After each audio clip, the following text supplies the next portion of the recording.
আসলে সিঙ্গাপুরের রাস্তা দিয়ে হাঁটার পর আমরা এখন বুঝতে পারতেছি যে সিঙ্গাপুরের রাস্তা দিয়ে হাঁটলে আসলে অনেক ভালো লাগে। এখানে রাস্তাঘাটে অনেক বাতাস, একদম ঠান্ডা বাতাস যেটা পড়ে, আর গাছগাছিলা অনেক ভরা, সব গাছগাছিলা অনেক পরিষ্কার। তো আমরা সবাই হাঁটতেছি, ভালোই লাগতেছে। ভাবছিলাম হয়তো বা অনেক ক্লান্ত লাগবে, তো আমাদের কোনো ক্লান্ত লাগতেছে না।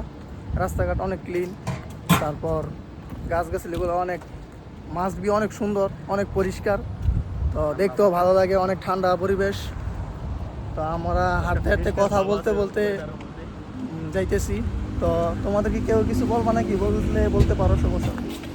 বলো, সিঙ্গাপুরের পরিবেশটা তোমাদের কাছে কেমন লাগতেছে? আসলে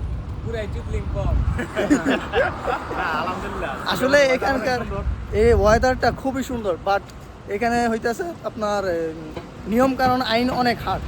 ঠিক আছে, এখানে কাজের থেকে মানে সেফটি রুলসগুলো অনেক ফলো করে সবাই।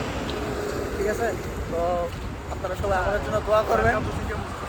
সবাই সিঙ্গাপুর আসবেন, এখানে যে রুলস, আপনারা যখন রুলসের এই ক্লাসগুলো করবেন তখন বুঝতে পারবেন আসলে সিঙ্গাপুরের রুলসগুলো আসলে কিরকম। তো সবাই ভালো থাকবেন।